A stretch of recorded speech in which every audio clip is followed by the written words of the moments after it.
마태복음 13장 53절에서 58절 선지자와 고향이란 제목으로 말씀 증거하겠습니다. 53절에서 58절 같이 읽겠습니다. 예수께서 이 모든 비유를 마치신 후에 그곳을 떠나서 고향으로 돌아가사 그들의 회당에서 가르치시니 그들이 놀라 이르되 이 사람의 이 지혜와 이런 능력이 어디서 났느냐? 이는 그 목수의 아들이 아니냐? 그 어머니는 마리아, 그 형제들은 야고보, 요셉, 시몬, 유다라 하지 않느냐? 그 누이들은 다 우리와 함께 있지 아니하냐? 그런즉 이 사람의 이 모든 것이 어디서 났느냐 하고 예수를 배척한지라. 예수께서 그들에게 말씀하시되 선지자가 자기 고향과 자기 집 외에서는 존경을 받지 않음이 없느니라 하시고 그들이 믿지 않음으로 말미암아 거기서 많은 능력을 행하지 아니하시니라.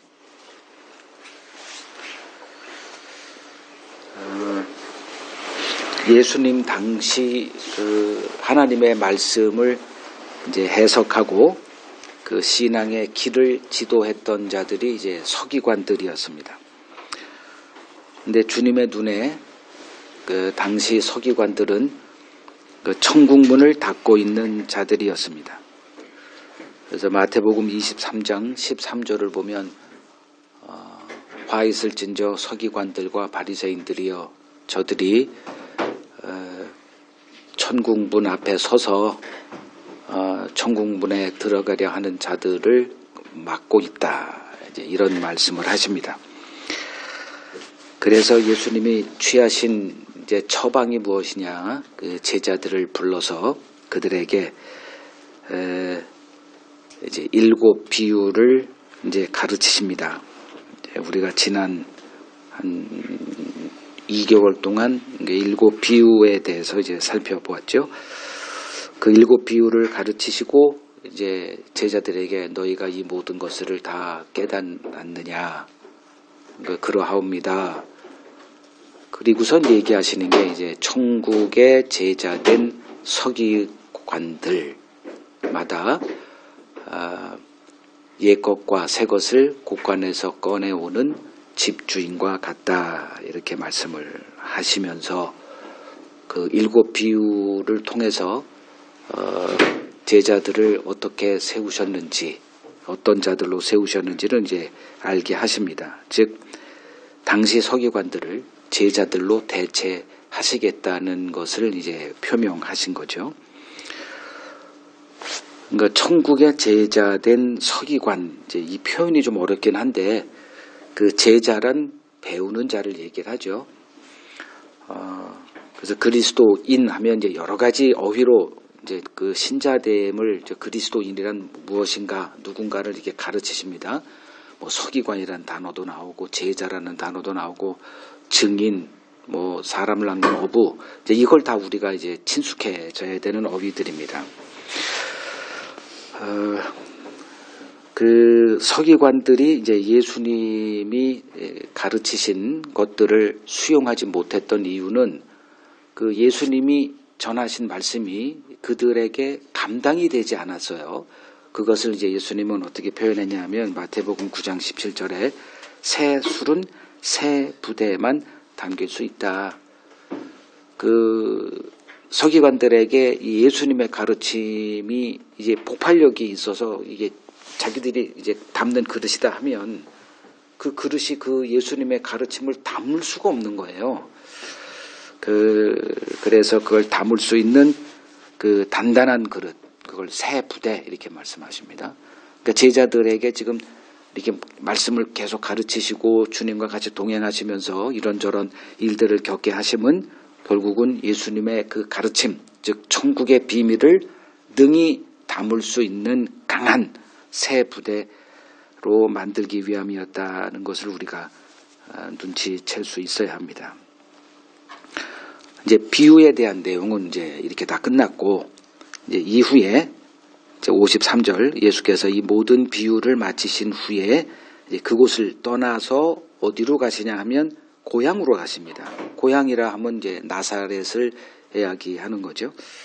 이제 갈릴리 나사렛으로 가서 이제 그들의 회당에서 가르치시는 일을 하십니다. 이때 그 고향 사람들이 놀라요. 예수님의 가르치심에 이제 놀라 이르되 이 사람의 즉 예수의 이 지혜와 이런 능력이 어디서 났지? 이렇게 이제 그 놀라움, 혼돈, 혼란 이제 이런 감정을 이제 표현합니다. 여기서 이제 이 지혜 이건 가르침에 드러난 지혜고요. 뭐 능력이라고 하면 거기서도 표적을 행하셨겠구나. 우리가 등이 짐작할 수 있습니다. 그런데 그들이 예수님을 이렇게 환영할 수 없게 만드는 뭔가가 있었다는 거죠. 그래서 결국은 이제 예수를 배척했는데 그 대표적인 그 어휘가 이는 그 목수의 아들 아니야 이거예요. 이는 그 목수의 아들 아니야. 이제 그래서 예수님이 이제 자기를 배척하는 그들에게 선지자가 자기 고향과 자기 집 외에서는 존경을 받지 않음이 없다 이 말씀을 하시고 그들의 그 믿음 없음을 보시고 거기서 더 이상 많은 능력을 행하지 아니하였다가 이제 오늘 본문 내용입니다. 자, 그들이 이제 예수의 가르침에 이렇게 놀라움을 표시한 것은 그 우리가 한번 마태복음 7장에서 봤죠. 마태복음 7장 제일 끝 부분에 이제 산상수훈을 다 마치신 후에 그 예수님의 가르침을 들었던 자들이 보인 반응이 28절이죠. 마태복음 7장 28절. 예수께서 이 말씀을 마치심에 무리들이 그의 가르침에 놀라니 그리고 놀란 이유를 29절에 그 가르치시는 것이 뭐가 있다 그랬죠? 권위 있는 자와 같고 당시 그들의 서기관과 같지 아니함일러라 이제 이렇게 말합니다. 그러니까 권위가 있는 자와 같았다. 이건 뭘 얘기하는 거예요? 그 서기관들은 그러면 그런 권위는 없었다 이제 이런 뜻인데 권위. 저 사람 참 권위 있네. 어떻게 가르쳤길래 권위 있는 자와 같아? 결국은 배척을 했지만 말이죠. 이 말이 뭐예요? 약간 비꼬는 말입니다. 그러니까 권위 있다. 어떻게 하면 권위가 있을까요? 여러분들 우리나라의 그 이단 교주들이 있죠. 내가 뭐 성령이다. 뭐 부활, 재림한 예수다. 이런 자들이 뭐 수십 명 있다고 그럽니다. 우리가 알지 못하는 어떻게 숨은 고수들이 이렇게 있나 봐요. 근데 그 사람들의 가르침이 어떻습니까? 뭐 받아봤어야 알지. 근데 사람들이 이렇게 훅 빠지는 이유는 권위 때문에 그렇습니다.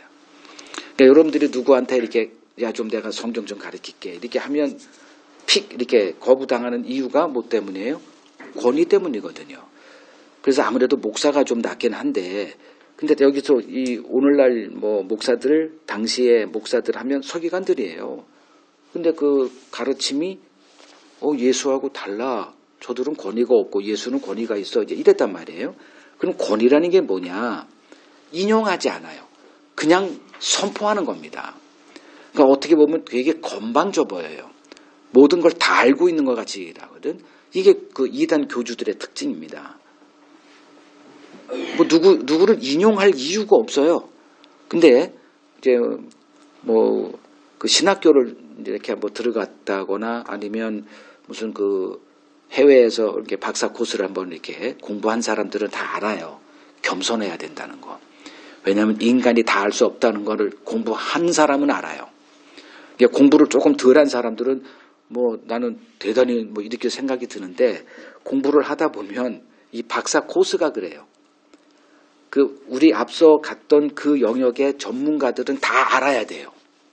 근데 그게 용량 초과거든. 그러다 보니까 이거 허덕이거든요. 그러다 보면 어떻게 되냐면 이제 겸손을 거기서 배우게 됩니다. 그래서 박사가 이렇게 건방진 박사는 잘못 배운 사람이에요. 기본적으로 박사 정도 되면 겸손해집니다. 왜냐하면 다 알 수 없다는 것을 인정할 수밖에 없는 것이기 때문에 그렇죠. 근데 예수의 가르침은 어땠을지 좀 짐작을 해보시면 대충 이제 감을 잡으실 거예요. 건방져 보였어요. 다 하는 거예요. 그냥 일방적으로 선포합니다. 이걸 보고 권위 있어 보였다. 이제 이렇게 얘기하는 거 약간 좀 비아냥, 조롱, 뭐 요런 그 의미가 내포된 말이에요. 와, 뭐 존경 이런 게 아니에요. 그랬으면 예수를 배척할 리가 없죠. 자, 예수의 권위에 놀란 그들이 예수에게 보인 반응이 이는 그 목수의 아들 아니야. 이제 이거였다는 거죠. 자, 이 고향 사람들이 다른 타지방 사람들과 다른 게 뭐예요?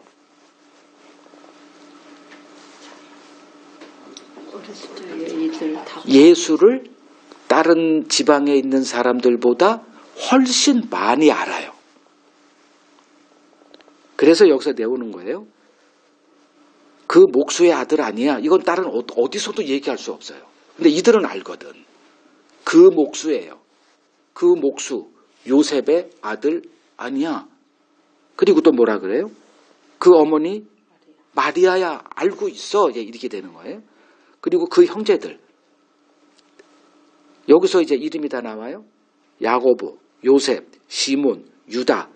우리는 이 야고보하고 유다는 알아요. 왜냐하면 야고보 서신 있기 때문에. 그리고 유다서 계시록 바로 전에 있는 그 유다서도 예수님의 친형제가 쓴 글이라는 걸 우리가 알고 있어요. 그리고 그 누이들은 다 우리와 함께 있지 아니하냐.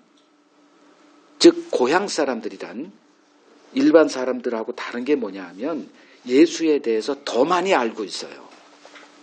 이게 조금 더 비화될 거예요. 지금 조금 이따가 설명할 텐데. 근데 그들은 누구보다 예수에 대해 잘 알고 있다고 생각하는 자들입니다. 그런데 어느 날 그들에게 나타나서 표적을 행합니다. 그리고 율법 선생 노릇을 하는 예수를 봤을 때 그들이 어떻게 이것을 감당할 수 있었을까? 그래서 나온 표현이 이는 그 목수의 아들 아니냐라는 반응이었던 겁니다. 자, 이들이 이제 이런 반응을 보인 이유가 여기서는 좀 애매한데 누가복음 4장을 가보겠습니다. 누가복음 4장을 보면 16절 가보세요. 누가복음 4장 16절. 예수께서 그 자라나신 곳, 고향이죠. 나사렛에 이르사 안식일에 늘 하시던 대로 회당에 들어가 성경을 읽으려고 서심해. 그러니까 지금 예수님이 마태복음 버전입니다. 모든 비유를 마치신 그곳을 떠나서 이제 고향으로 가서 그들의 회당에서 가르쳤다. 근데 뭘 가르쳤는지 내용은 마태복음은 침묵하는데 누가복음은 그걸 밝혀주고 있단 말이에요. 그러니까 요거를 종합하면 이들이 예수를 왜 배척했는지 그리고 그 이후 어떤 일이 벌어졌는지를 좀 더 정확하게 이제 그림을 이제 그릴 수 있게 되죠. 자, 이때 그 예수님이 이제 가르치신 내용이 뭔가 하니 17절. 그러니까 회당에 들어가면 그 당시 아무나 이걸 강론할 수 있는 기회가 주어진 게 아니라 그 회당장이 인정하는 검증된 사람에게 이제 말씀을 낭독하게 하고 그 말씀을 또 이렇게 강론할 수 있는 기회가 이제 주어졌는데 그러니까 예수님이 그 당시 그 정도는 인정을 받았던 것 같습니다. 그래서 예수에게 이제 말씀을 낭독할 기회를 준 거예요. 그래서 예수님이 그 회당 앞에 서서 그 선지자 이사야의 글을 들이거늘 책을 펴서 어디를 찾아요. 근데 어디를 찾았냐 하면 그 18, 19절에 있는 그 내용이 뭐냐 하면 이사야서 61장 이사야서 61장 1절 2절 내용이에요. 그거를 이제 읽으신 거예요. 그 내용이 뭐냐 하면 주의 성령이 내게 임하셨으니 이는 가난한 자에게 복음을 전하게 하시려고 내게 기름을 부으시고 나를 보내사 포로된 자에게 자유를 눈먼 자에게 다시 보게 함을 전파하며 눌린 자를 자유롭게 하고 주의 은혜의 해를 전파하게 하려 하심이라. 요거를 읽은 거예요. 그러면 그냥 그거를 좀 해석하면 되는데 즉 앞으로 메시아가 오시면 이런 일을 그가 할 겁니다.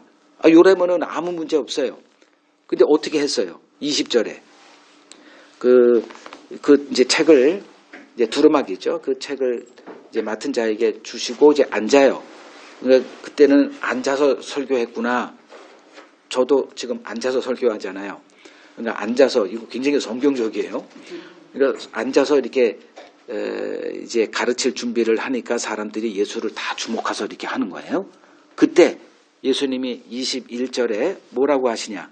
이 글이, 내가 방금 읽은 이 예언이 오늘 너희 귀에 응했다. 이 말은 뭐예요?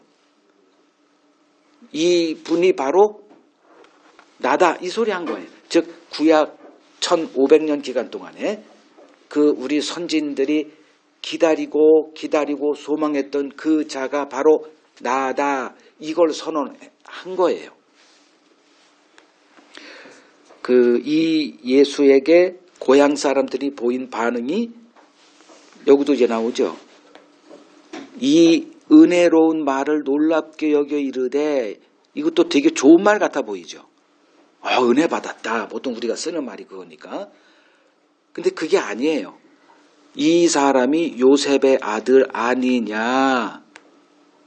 그리고선 여기서는 조금 없는 얘기가 조금 있는데 뭐 이거 지금 할 시간은 없으니까 요까지만 할게요. 자, 자기가 메시아라고 선언하는 그 예수에게 이 고향 사람들이 보인 반응이, 아니, 이게 이런 퉁에 저렇게 웃으면서, 그러니까 비웃으면서, 아니, 목수 요셉의 아들 아니야, 이 자가. 자, 이 말이 무슨 뜻이겠어요? 다른 곳이라면 모르겠는데, 아니, 여기 와서 사기를 쳐?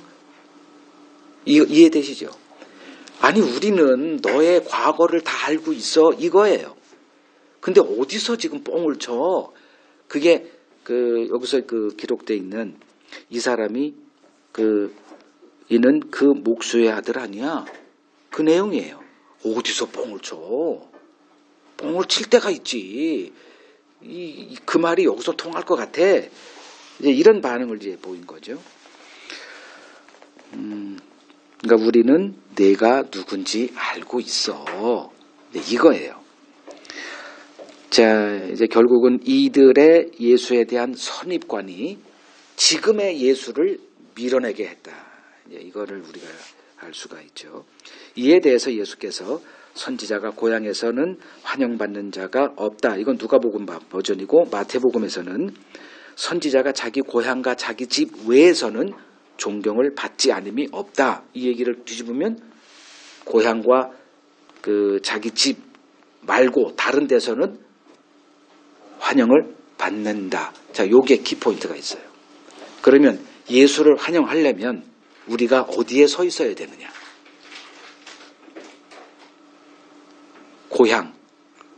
고향에서 나와야 돼요. 고향은 뭐냐? 이스라엘을 상징해요. 그러니까 선지자들이 이스라엘에서 어떤 대접을 받았느냐만큼은 좀 초신자들도 알아요. 한결같이 배척당했거든. 그러면 지금 주님이 그걸 가르치시는 거예요.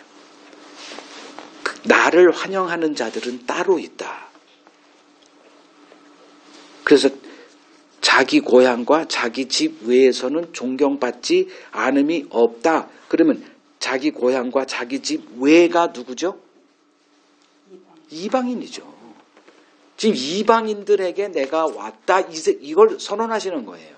이게 유대인들에게 용납될 수가 없었던 거죠. 자, 오늘 이 본문에 두 어휘가 여러분들의 이제 앞에 놓여 있습니다. 선지자, 그 다음에 고향. 오늘 설교는 이 두 어휘 해석이 핵심입니다. 선지자, 고향. 그리고 또 한 가지 한다면 그 고향과 자기 집 외에, 이건 또 뭐야? 이건 뭐 제가 두 갈식으로 얘기를 했죠. 뭐 어느 정도 이제 감을 좀 이렇게 잡으셨으리라 생각을 합니다. 자, 선지자에 대해서 좀 얘기를 할게요. 그러니까 선지자는 그러니까 하나님의 부르심을 받은 자들이에요. 그러니까 그 부르심이 좀 독특합니다. 그러니까 선지자들의 부르심은 한결같이 그 어떤 신비적인 체험이 동반됩니다. 근데 당시 하나님의 말씀을 전하는 자들이 제사장들이에요. 그 어디에나 제사장들이 이렇게 그러니까 하나님이 성전 중심의 신앙을 요구하셨죠. 그래서 성전에 와서 제사장들이 가르치는 하나님의 말씀을 듣고 하나님의 구원을 이제 배우게 하신 거예요. 근데 이 제사장들은 어떤 자들이냐 하면 레위 지파에 속한 자들이에요. 그래서 레위 지파 아니고서는 제사장이 될 수가 없어요. 그러니까 예수님을 우리가 제사장 직분으로 이렇게 얘기하잖아요. 근데 예수님이 레위 지파였나요? 어느 지파예요? 유다 지파예요. 그러니까 예수님은 제사장이 될 수가 없는 분이에요. 이게 정답이에요. 항상 그래요. 근데 레위 지파에 속한 자들. 그래서 제사장은 어떤 직이냐? 세습직이죠. 레위 지파만 하는 거예요. 그러니까 레위 지파 아론에 속한 자들만 이렇게 될 수 있는 세습직이에요. 그러니까 다른 사람들, 다른 지파의 사람들은 레위인 뭐 제사장직을 하려도 그건 물 건너간 거예요. 할 수가 없어요. 세습제이기 때문에. 근데 선지자는 어떤 그 자들이냐? 선지자가 세습, 내가 선지자니 너도 선지자 이런 건 없어요.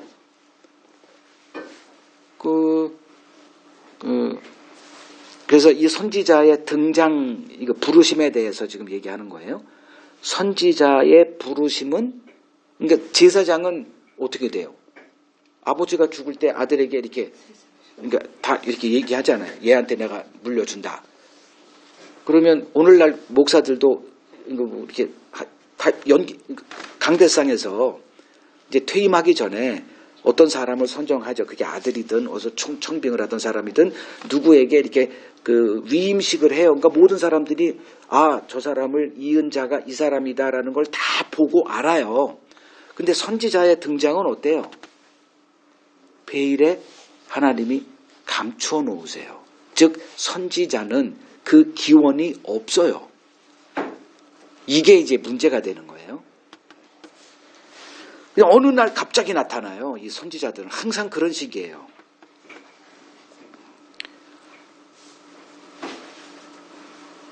그 제사장들은 이제 자기가 어려서부터 제사장이 될 거를 알고 있는 자들이죠. 그래서 어떻게 해요? 어려서부터 교육을 받죠. 오늘날 같으면 이제 신학교라고 하는 그 졸업 증서에 이 사본이 그들의 집에 이렇게 걸려 있어. 그러니까 그러니까 의사 이렇게 보면 병원 가면 의사 그 졸업장, 인준서 뭐 이런 것들이 다 공인된 이런 것들이 다 이렇게 걸려 있잖아요. 그것처럼 제사장들도 이게 다 있어요. 그게 졸업 증서, 그러니까 권위가 그 종이에 이렇게 있는 거죠. 근데 선지자들은 너 선지자야? 증명이 불가능한 자들이에요. 증명할 수가 없어요. 어느 누구도 보질 못했어. 그리고 그들은 신학교를 들어갔다가 그 졸업증서 받은 사람이 아무도 없습니다. 제 말 믿으세요. 아무도 없어요. 왜냐하면 그냥 이렇게 어느 순간 이렇게 부름을 받아요. 그리고 예레미야서를 한번 보죠. 어떻게 하느냐.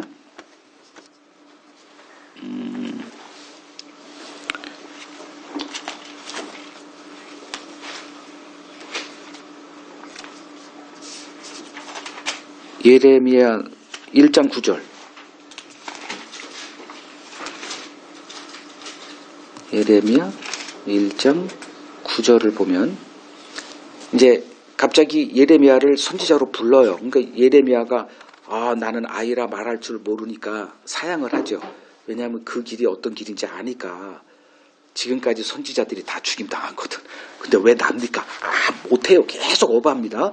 그러니까 이제 하나님이 이제 그에게 이제 계속 설득 작업하면서 9절에 여호와께서 그의 손을 내밀어 내 입에 대시며 여호와께서 내게 이르시되 내가 내 말을 내 입에 두었다.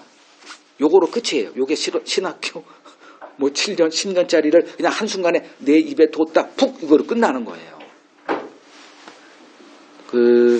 이게 이제 제사장과 선지자의 차이다. 이렇게 이해하시면 됩니다. 제사장들은 이제 어떤 자들이었냐면 어려서부터 자기의 직업이 정해져 있죠. 그러다 보니까 이제 생계 수단이 이 제사장 직이에요. 그걸 가지고 먹고 살아야 되는 거죠. 그러다 보니까 그들의 주인이 누구예요? 제사장들의 주인은 자기에게 생계를 책임져주는 누구? 이게 짐승을 끌고 와서 제사를 드리는 그들, 그러니까 흔히 예배자들, 오늘날 같으면 성도, 신자가 그들의 주인이에요. 여러분들의 주인이 누구예요? 사장이죠. 사장이 여러분들 주인 아니에요. 사장의 말 듣잖아요. 아파도 나와 그러면 하는 거고, 휴일인데 갑자기 나와 그러면 순종하잖아요.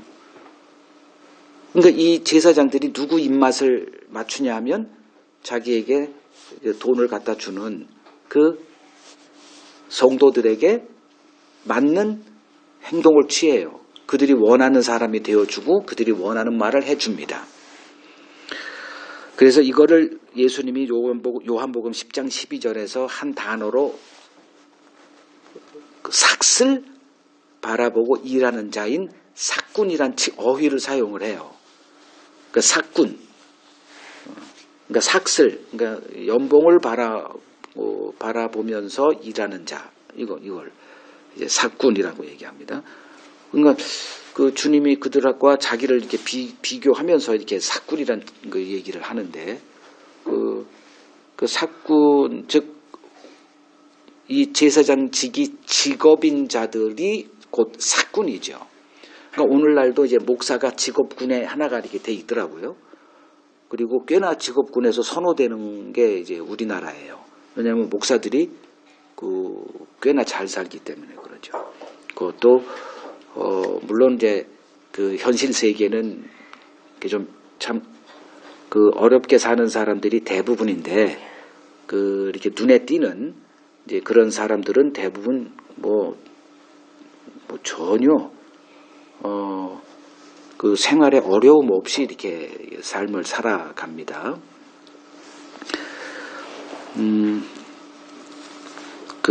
사무엘상 2장 한번 보시죠. 사무엘상 2장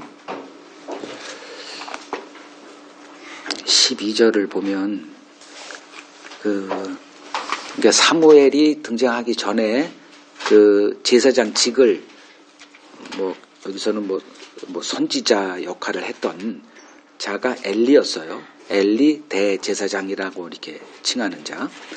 근데 엘리의 아들들이 있어요. 엘리가 제사장이었으니 아들들도 당연히 세습제로 제사장직을 수행을 하고 있었어요. 근데 문제가 뭐냐 하면 엘리의 아들들은 행실이 나빠요. 그 이유가 뭐냐 하면 여호와를 알지 못해요. 이 말을 잘 이해해야 돼요. 여호와를 알지 못하는데 어떻게 그 제사장직을 수행합니까? 어떻게 말씀을 전하고. 그러니까 아는데 하나님이 볼 때는 모르는 거예요. 이게 무슨 뜻이냐 하면 부르심이 없기 때문에 그래요. 그러니까 세습제는 뭐가 다르냐 하면 부르심이 없어요. 부르심이 누가 불러? 아버지가 나를 그냥 이렇게 이거예요. 그냥 다 육에 속한 얘기들밖에 몰라요. 그러니까 아버지가 제사장이었고 내가 또 이렇게 제사장이 된 거예요. 그러니까 이 안에 분명히 있어야 될 하나가 없어. 그게 뭐냐? 하나님의 부르심이 없어요.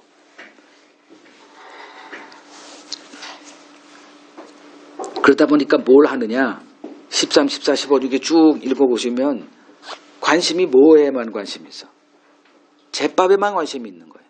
제사에는 관심 없고 제밥에만 관심이 있어요. 그 안에 놓여있는 음식들. 지금 이제 구약의 제사법을 보면 죄가 생각나면 짐승을 가져옵니다. 거기다 안수하고 내 죄를 그 죄 없는 흠 없는 짐승에게 이렇게 전가하고 내가 피를 흘려 죽여요. 그리고 가죽을 벗기고 이렇게 해서 이 부위는 누구 목, 이 부위는 누구 목 이렇게 다 달라요. 이게 다 소 한 마리에 쓸모 있는 게 굉장히 많거든. 그러니까 그 부위의 대부분은 이제 그 제사장 몫이에요. 그걸 하나님의 언약이거든.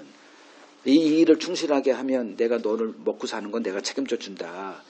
이게 이제 하나님이 레위인 즉 제사장들과 맺은 언약이에요. 그 소금 언약이라 이렇게. 그러니까 안 변해. 이 일만 하면 너희들은 그냥 전혀 이 땅에서 어려움 없이 살 수 있어. 생계 내가 보장해. 이제 이런 언약을 아래서 이들은 이 일을 하면 되는 거예요. 근데 그냥 그 일을 이렇게 하는 게 그 하나님의 뜻을 따라서 하는 게 목적이 아니라 그냥 그게 생계 수단이 된 거예요. 근데 생계 수단이 돼버리니까 여러분들 직장에서 뭐에 관심사가 뒀어요? 이왕이면 좀 더 남들보다 연봉이 더 많은 거, 진급, 뭐 인정받고 다 이런 것과 연관이 돼서 이 사람들도 그냥 그 일에 관심을 두는 거예요.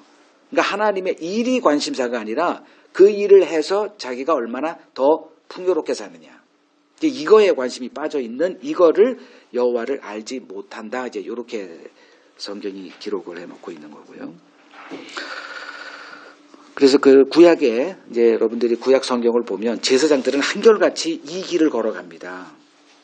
한결같이 이 길 걸어가요. 이게 그 이유는 부르심이 없기 때문에 그래요. 왜냐하면 세습자이기 때문에 주구장창 그냥 뭐 이렇게. 그래서 이 부르심이라는 게 참 중요한데 그래서 하나님이 이제 다 부패돼 있고 하나님의 말씀 그런 거 다 관심도 없으니까 그러니까 이제 그 어떻게 되냐면 하나님이 이 제사장들의 대체자들로 등장시킨 자들이 선지자예요. 이걸 여러분들이 이제 정확하게 이해해야 됩니다. 옛 언약 즉 율법 아래서 제사장 제도가 있어요. 그래서 여러분들이 레위기를 보면 제사장 이 직분, 이 제사장들에 대한 내용이 엄청나게 많습니다.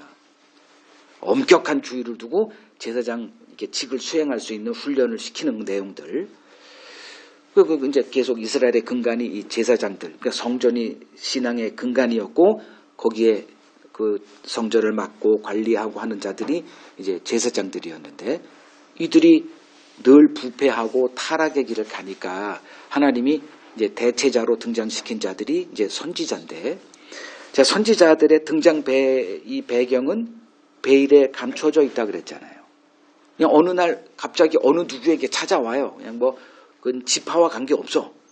뭐 어느 지파 뭐 이렇게 정해져 있는 게 아니고 그냥 아무나 상관없이 찾아온단 말이에요.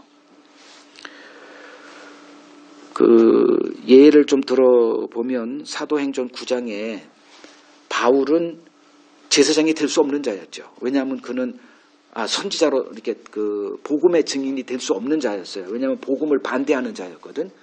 근데 그가 어떻게 복음의 전파자가 되느냐? 어디서 부르심을 받아요? 신학교도 아니고 성전도 아니에요. 어디예요?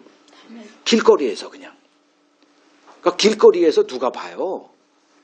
그냥 길거리 그냥 그러니까 예루살렘에서 그 제사장들 그 공문서를 받고 허가증 받고 이제 다메섹에 있는 거기서 이제 이렇게 신자들이 도망을 많이 가 있었나 보지.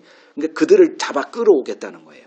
그걸 이제 하러 가는 도중에 그러니까 길거리에서 광야 빈들에서 갑자기 찾아오는 걸 누가 봐요? 그건 누구만 알아? 바울만 알아. 이게 바울의 고난 시작이에요. 자기를 입증할 길이 없어.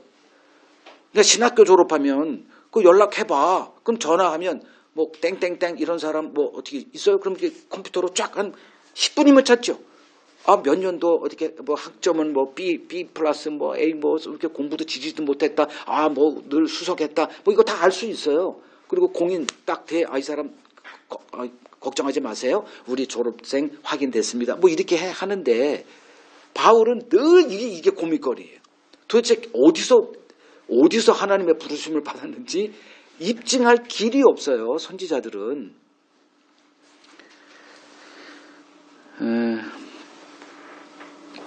사무엘은 어떻게 부름받았죠?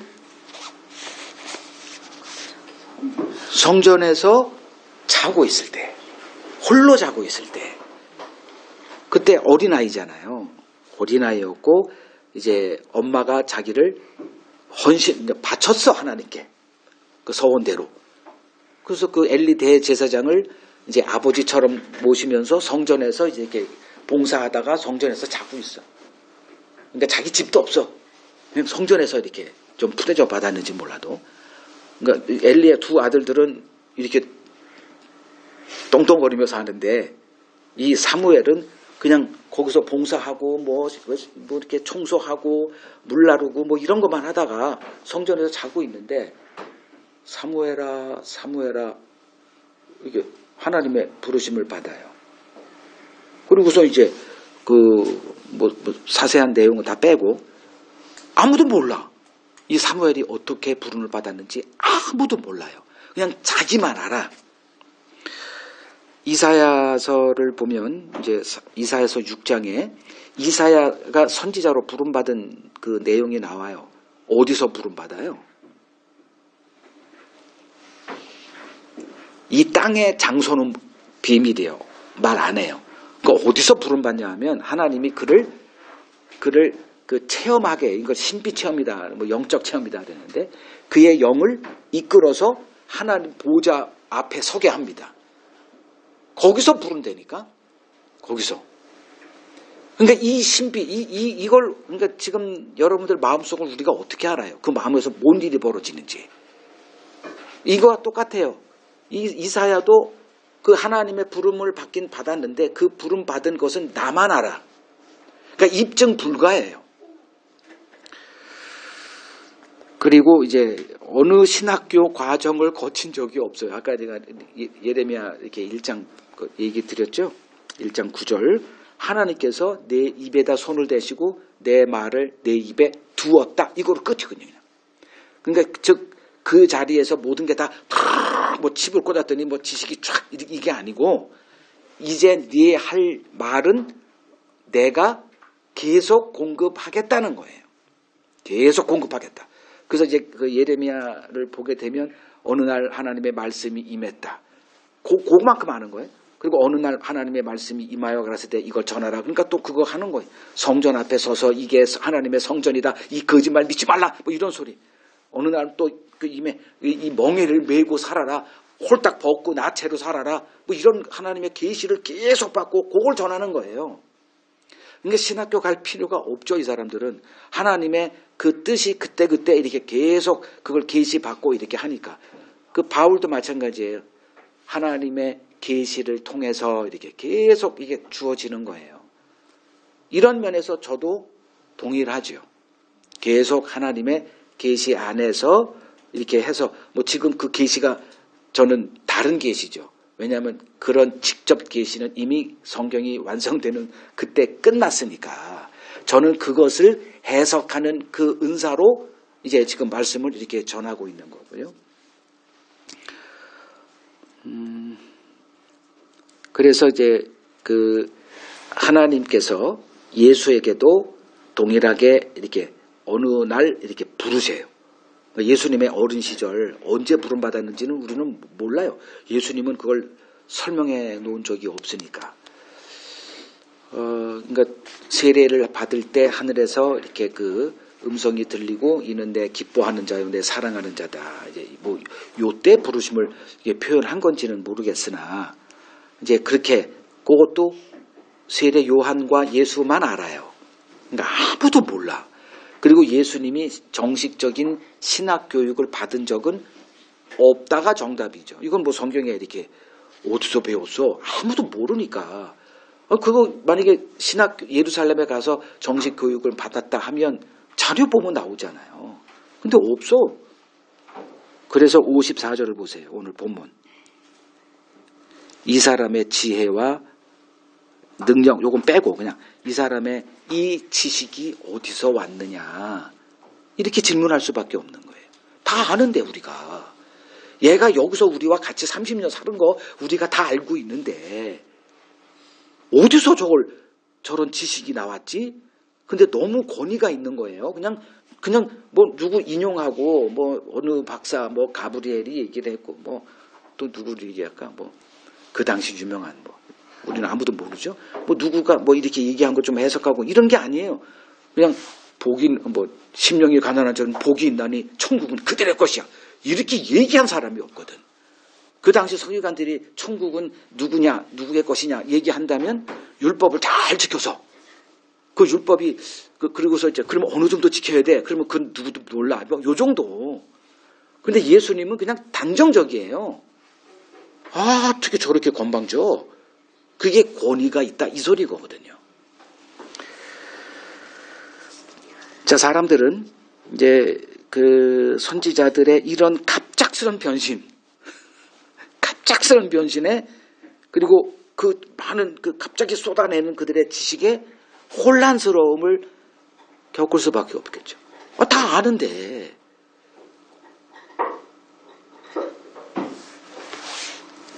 그 12살의 예수도 마찬가지죠. 12살이 된 예수가 당시 그 누구와 논쟁을 하고 있었냐면은 율법 학자들이에요.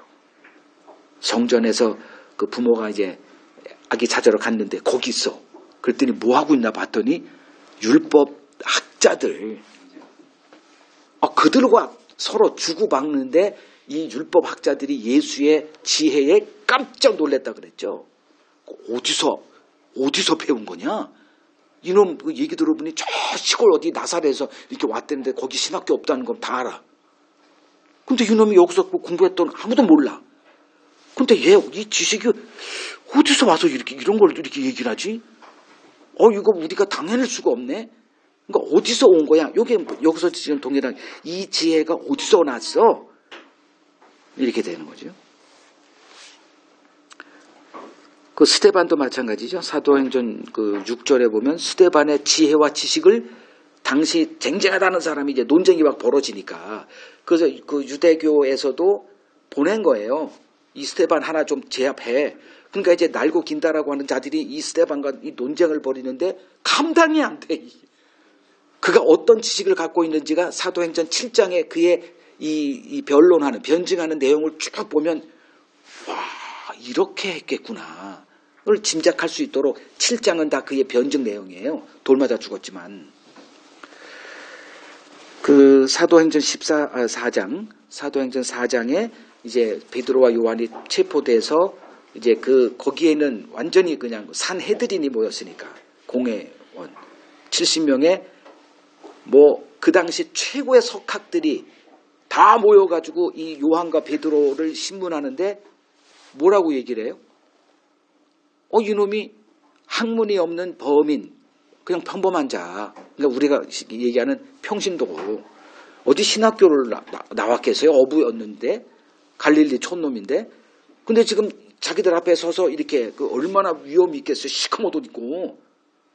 예수를 신문했던 그들이 그대로 다시 모여가지고 그 베드로, 요한 2명을 세워놓고 가운데 막 위협하고 막 이러고 있는데 그들이 따박 이렇게 한다 그러죠.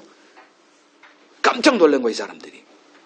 아니, 학문 없는 범인으로 알았는데 어디서 이 지혜와 지식이 왔지? 똑같은 반응이죠, 그죠? 왜 그랬을까? 하나님이 그렇게 약속을 했거든. 내가 내 입에 내 말을 주겠다. 그 예레미야 그것처럼 그대로. 그리고 마태복음 10장에 너희가 끌려가거든. 뭘 말할까 겁내지 마. 성령이 그때 너희들에게 할 말을 주실 거야. 그대로 되는 거예요.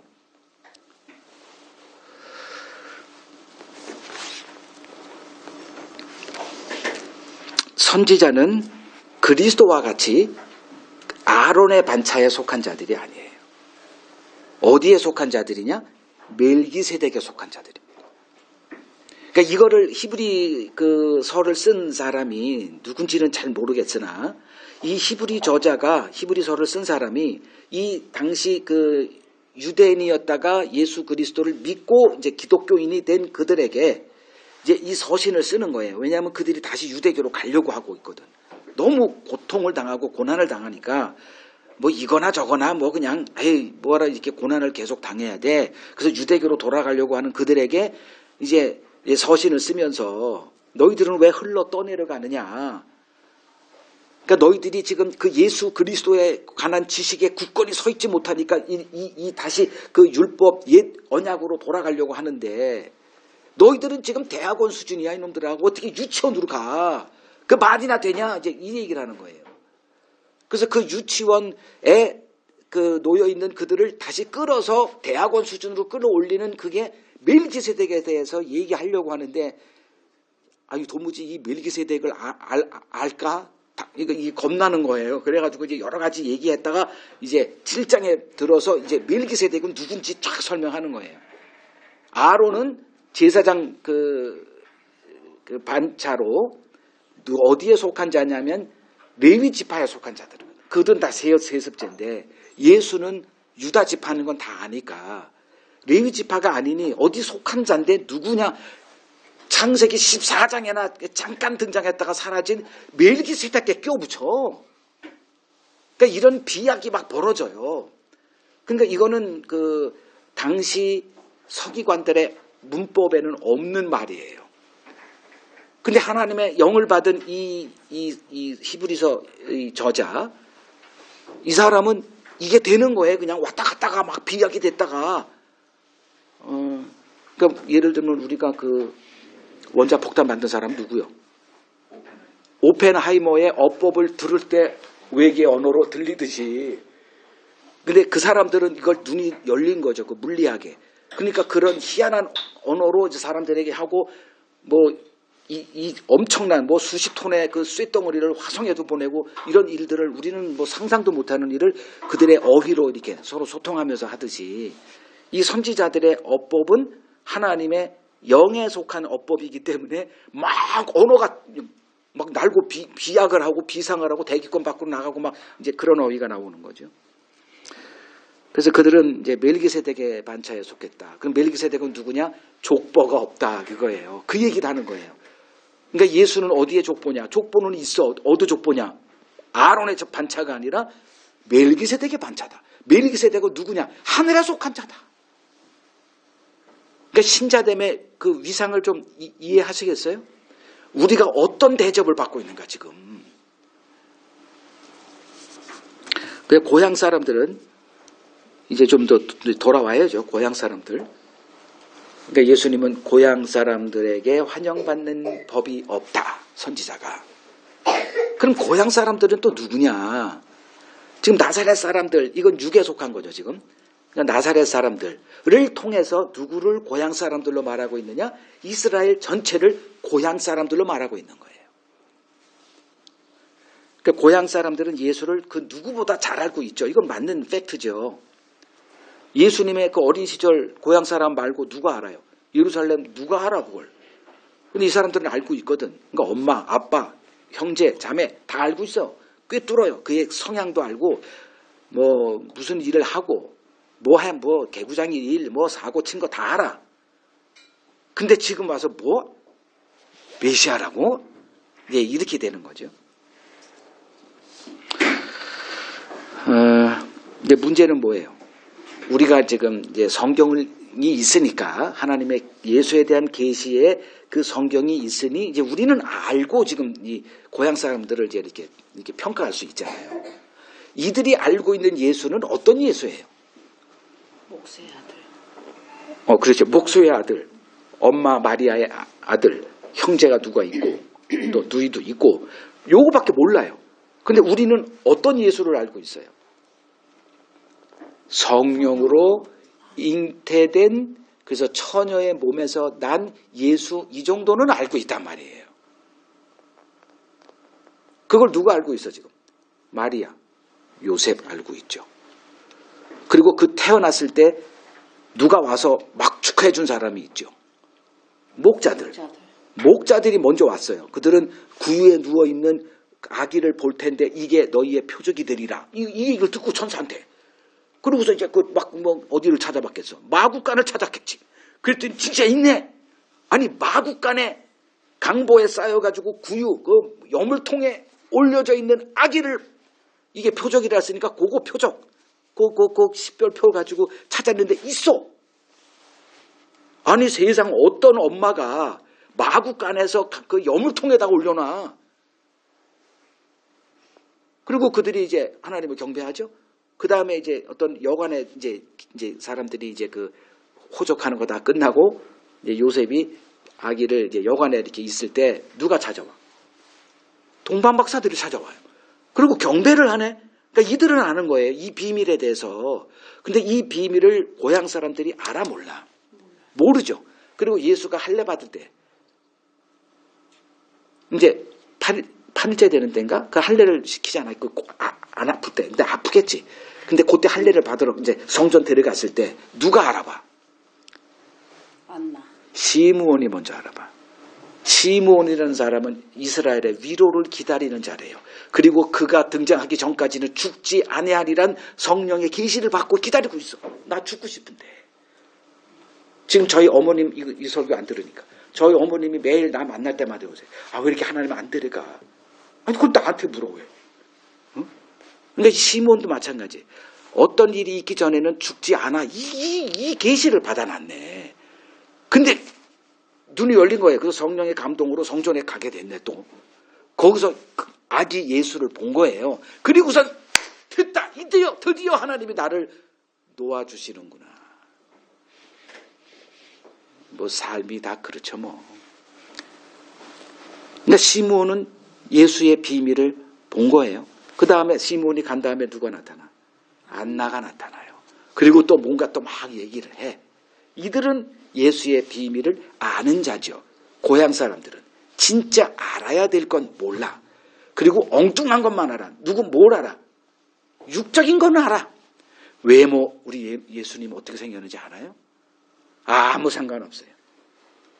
정말 아무 상관없어요. 예수님이 키가 컸는지 껌둥인지 뭐 백인인지 흑인인지 그 뭐 황색인종인지 그거 아무 상관없어요. 예수님의 성격이 뭐 어땠는지 뭐 고상했는지 착했는지 내가 볼 땐 되게 싸가지가 없었을 것 같은데 그거 아무 상관없어요. 예수님이 에 대해서 우리가 알아야 될 것을 하나님이 알려주신 것만 알면 되는 거예요. 근데 이 고향 사람들은 엉뚱한 것, 그 별 중요하지도 않은 그 육적인 것들, 여러분들도 이제 결혼할 때는 육적인 게 중요하죠. 얼마나 예뻐. 그러면 그냥 훅 해가지고 그냥 행복하죠. 뭐 그 사람의 그 스펙, 갖고 있는 재산, 뭐 앞으로 가능성, 뭐 이런 것들이 그냥 행복의 조건이고 막 그러지만 막상 살아보세요. 근데 그 참 쉽진 않겠지만 막상 살아보면 뭐가 제일 낫다 그래? 뭐가 제일 중요하다 그래요? 인성이다 그러잖아. 이제 살아보니까. 인성만 됐으면 돼. 이제 이렇게 얘기하잖아요. 근데 그게 다일까? 진짜? 그것뿐만이 아니에요. 진짜 중요한 게 있더라고. 근데 고향 사람들은 그걸 몰라. 그리고 안 돼. 요게 고향 사람들이에요. 알아야 될 것을 알지 못한 채 그냥 눈에 보이는 것만 가지고 알고 있대요. 그게 당시 이스라엘이었습니다. 나사렛 사람들도 성경을 갖고 있는 이스라엘임에는 틀림없어요. 그들도 성경을 가지고 있었기 때문에 그 성경을 통해서 하나님의 일을 알 수 있는 특혜가 주어졌던 자들이에요. 이걸 고향 사람이다 이렇게 얘기를 합니다. 그러면 하나님의 일을 담아놓은 이 성경을 가지고 있었다면 그들이 다른 거는 잘 모른다고 해도 뭐는 알아야 되냐? 선지자에 대해서는 알아야 돼요. 처음에는 성경의 그 구약에 처음에는 선지자라는 내용이 없어요. 근데 어느 때 선지자가 등장하냐면 모세 등장 이후로 이제 선지자가 등장을 합니다. 그래서 모세의 그 예언 가운데 가장 중요한 내용이 신명기 18장 15절이에요. 읽어드릴게요. 내 하나님 여호와께서 너희 가운데 네 형제 중에서 너를 위하여 나와 같은 선지자 하나를 일으키리니 너희는 그의 말을 들을지어다. 그렇게 얘기하거든.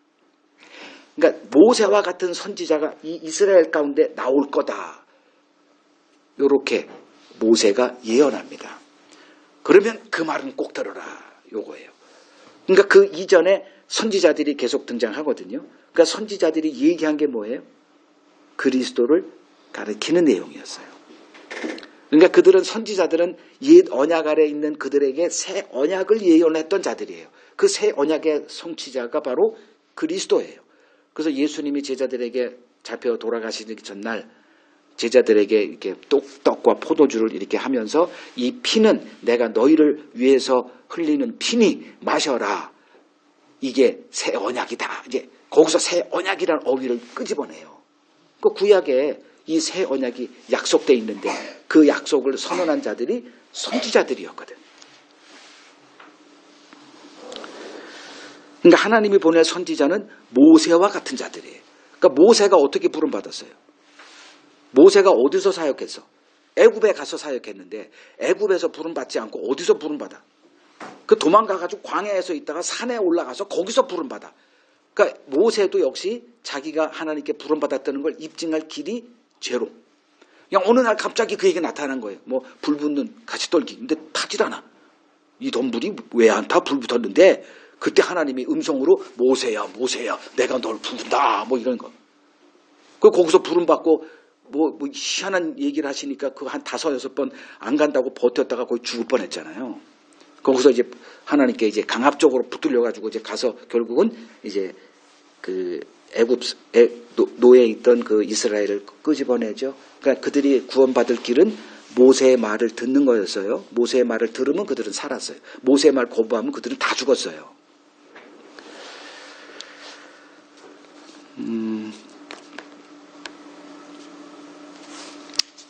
그러니까 모세가 얘기하기를 선지자가 등장하면 선지자의 말은 꼭 들어라.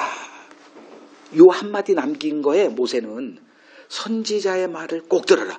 근데 참 어려운 말이죠. 왜냐하면 선지자는 입증이 안 되는 자들이니까. 도대체 제가 왜 이런 말을 하는지 알 수가 없어. 그러니까 이 비약된 걸 인간은 감당이 안 되잖아요. 어느 정도 좀 개연성이 있어야 영화도 좀 재밌게 보는데 갑자기 뭔 소리인지 모르겠어. 그러면 와닿지가 않고 혼돈이 되는 거예요. 그게 바로 그 목수 아들 아니냐 요거죠.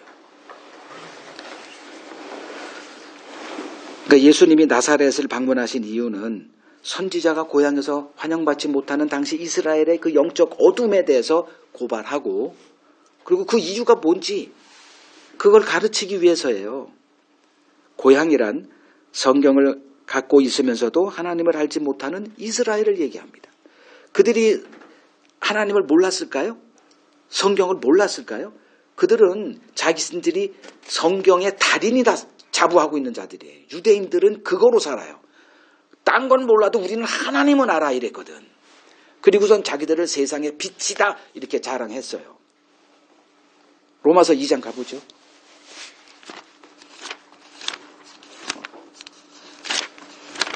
이건 사도 바울이 이제 얘기한 건데 왜 이렇게 잘하느냐? 자기가 바리새인이었었거든. 너무 잘하는 거 이거는 옛 언약의 실체에 대해서만큼은 박사예요. 이 바울은 자 17절 2장 로마서 2장 17절 유대인이라 불리는 내가 이건 자기 고백입니다. 쉽게 표현하면 율법을 의지하며 하나님을 자랑하며 율법의 교훈을 받아 하나님의 뜻을 알고 지극히 선한 것을 분간하며 맹인의 길을 인도하는 자여 어둠에 있는 자의 빛이다. 그리고 율법에 있는 지식과 진리의 모본을 가진 자로서 어리석은 자의 교사요 어린아이의 선생이라 스스로 믿으니 이게 이제 그 당시 유대인들 즉 고향이라 생각하는 하나님을 가장 잘 알고 있다 라고 하는 그들의 이제 실체였습니다. 빛이다 했는데 참 빛인 예수가 오셨죠. 근데 그 참 빛인 예수를 알아봐요? 못 알아봐요? 못 알아봐. 그래서 그들이 빛이 아니라 어둠이었다는 게 이제 입증이 된 거죠. 그래서 예수께서 이제 그들에게 그 고향 사람, 나사렛 사람들에게 뭘 얘기를 하냐면 엘리야, 엘리사 두 선지자를 언급하죠. 누가복음 4장에. 그 이유는 뭐예요? 그들이 다 어디에 보냄받은 자들이에요? 남유다가 아니라 북이스라엘에 보냄받은 자들이었거든. 지금 나사렛 이건 어디예요? 유다가 아니라 북이스라엘이죠. 그래서 그 두 사람을 인용하는 거예요. 여기에 이사야, 예레미야 언급할 이유가 없죠. 그러니까 북이스라엘, 너희 조상들에게 하나님이 보낸 두 선지자를 얘기를 해요. 아무도 환영받지 못했다. 오히려 이방 사람들이 환영을 받았다. 그래서 고향과 자기 집 외에서는 존경을 받지 아니함이 없다 이렇게 얘기하시는 거예요. 그러자 이제 눈이 뒤집히죠, 이 사람들이. 그래서 예수를 잡아다가 벼랑 끝에 세우고 죽이려고 했으나 예수님의 때가 아니기 때문에 그냥 그들을 지나가셨다. 이제 이렇게만 해놨어요. 뭐 어떻게 해놨는지는 모르지만 그 당시 북이스라엘 구약 시대에도 선지자는 환영받지 못했습니다. 그리고 지금 또 선지자로 예수님이 고향을 방문했지만 여전히 환영받지 못하고 있습니다. 자, 우리는 누구냐? 예수를 그리스도로 영접한 자들이에요. 그러니까 예수의 음성을 듣고 그 길을 따라가고 있어요. 왜? 성령을 받았기 때문에 그래요. 그러니까 예수를 믿음으로 의롭다함을 받고 이제 예수가 우리의 주다 이렇게 고백하고 그분의 말씀을 따라 살아갑니다. 그러면 이제 이 그리스도인들에게 맺히는 한 열매가 있습니다. 여기가 이제 아마 오늘 키포인트가 될 것 같은데 고린도후서 5장 16절입니다.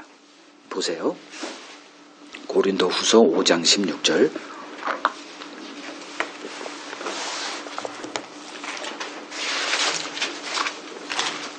고린도후서 5장 16절 이제 같이 읽겠습니다. 그러므로 우리가 이제부터는 어떤 사람도 육신을 따라 알지 아니하노라. 비록 우리가 그리스도도 육신을 따라 알았으나 이제부터는 그같이 알지 아니하노라. 그러니까 그리스도를 알기 전에 바울은 어떤 관점으로 사람을 판단했어요? 육의 눈으로 판단해요. 지금 고향 사람들이죠. 그러니까 알고 있는 게 그냥 다 증명 가능한 거예요. 아빠 요셉, 엄마 마리아, 뭐 다 호적만 띄면 돼. 그리고 다 지켜봤어요. 무슨 눈으로? 육의 눈으로. 근데 하나님의 일은 누구에게만 보이느냐? 다 성령 받은 자들에게만 보여져요. 그래서 성령이, 천사가 다 이게 그런 내용들이에요. 어디에 가서 배운 게 아니에요. 요셉도 어떻게 내 아내가 성령으로 잉태했다는 걸 알아요. 천사가 가르쳐 주니까. 다 이게 계시의 연회가 속한 거예요. 다 성령이 가르쳐 주는 거예요. 그래서 우리도 지금 성령을 받고 눈이 열려야 성경이 어떤 거로 보여요? 영의 일이 보여요, 하나님의. 그게 보이지 않으면 성경을 아무리 알아도 그냥 성경 지식만 알고 있는 자들이에요. 그러니까 그리스도를 만나기 전 바울은 눈에 보이는 것의 한계에 이렇게 갇혀서 살았어요. 그 인간은 모두 이 한계에 갇혀 있습니다. 여기서 어떻게 벗어나요? 눈에 보이는 것 외에 어떻게 알아요? 하나님이 알려주기 전에. 그래서 인간의 지식은 부분적인 지식일 수밖에 없습니다. 이걸 가지고 자랑한다? 참 어린아이들이죠. 그 욥이 그랬어요. 욥기 42장을 갑시다. 욥기 제일 끝장 42장 3절을 보면 이제 하나님을 만나게 돼요. 그 욥기 중간에 있는 그 긴 뭐 30몇 장까지는 다 자기 지식을 자랑하는 것들이에요. 내가 이만큼 알아. 욥도 거기 지지 않아요. 나도 이렇게 알아. 너 틀렸어. 아니야. 너 틀렸어. 계속 이런 논쟁이에요. 이런 말을 한참 하고 나서 이제 하나님이 나타나요. 그 하나님의 과 대면한 후에 욥이 어떻게 고백하냐 하면 3절 무지한 말로 이치를 가리는 자가 누구니까 나는 깨닫지도 못한 일을 말하였고 스스로 알 수도 없고 헤아리기도 어려운 일을 말하였나이다. 그러니까 하나님에 대해서 열심히 얘기를 했는데 하나님을 만나고 났더니 아무것도 모르고 있었다는 거예요. 그러니까 보이는 일들 가지고 그 뭐 친구 셋 또 뭐 어떤 엘리 또 나와가지고 논쟁을 했지만 하나님 앞에 섰더니 다 뻘짓이었대요. 신학교에서 공부하고 박사학위 받고 뭐 독일 뭐 영국 어디 돌아다니면서 뭐 이렇게 한 모든 것들이 하나님 앞에 딱 서면 무용지물이 되더라.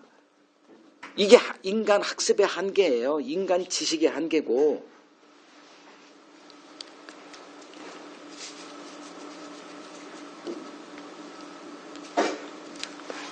선지자는 고향 사람에게 환영받지 못합니다. 그럼 고향 사람은 누구냐? 하나님의 부르심을 받은 자들, 이스라엘을 얘기를 하죠. 그러니까 성경을 알고 예수를 알고 있다라고 얘기하는 오늘날 기독교인들도 누구다? 고향 사람들이기에는 틀림없습니다. 그래서 우리는 이스라엘을 반면교사 삼아야 합니다. 이제 그들의 실수는 죄를 깨달으라고 주어진 율법을 의를 쌓는 도구로 삼은 일이었어요. 그 결과 그들은 죄 아래 놓여있는 자신의 어둠을 보지 못하고 자신을 세상의 빛으로 착각하며 살았습니다. 그 결과는 참혹했습니다. 죄인을 부르러 오신 예수를 알아보지 못하고 구원의 길을 놓치고 말았습니다. 우리의 지식은 온전하지 못합니다. 하나님은 이러한 우리를 온전한 지식으로 이끄세요. 그것이 바로 그리스도를 아는 지식입니다. 고린도전서 13장 보죠.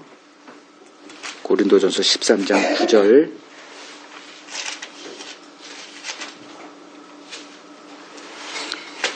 고린도전서 13장 9절.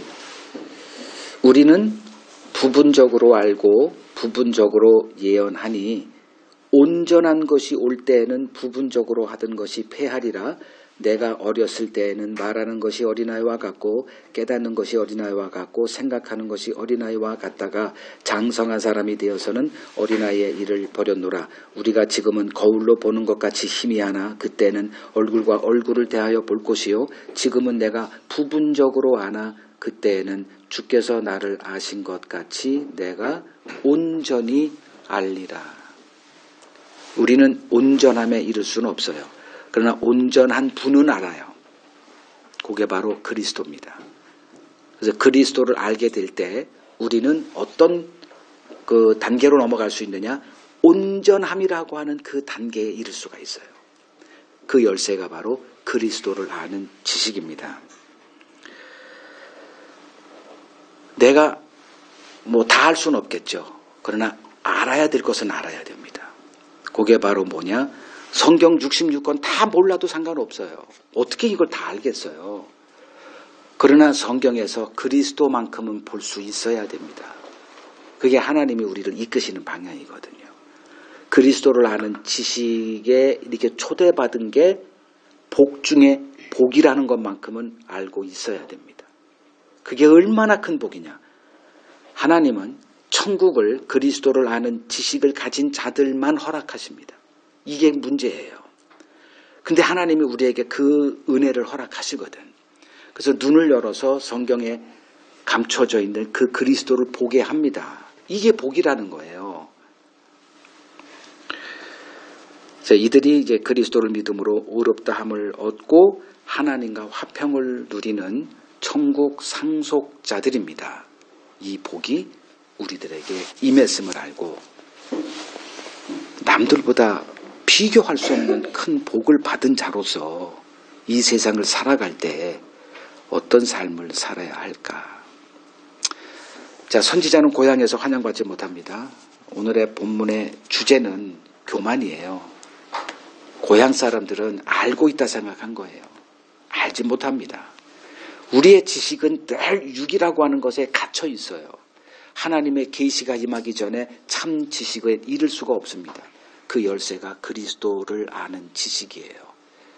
하나님께서 우리의 눈을 열어주심은 그리스도를 보라고 열어주신 거예요. 우리 귀를 열어서 그리스도의 음성을 들으라고. 그래서 온전한 지식에 이르게 됩니다. 이 복이 우리들에게 허락됐다. 이것만 생각하면 어떤 삶의 현실에서도 기쁨을 잃어버리지 않고 감사가 넘치는 삶을 살 수 있게 될 것입니다.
음.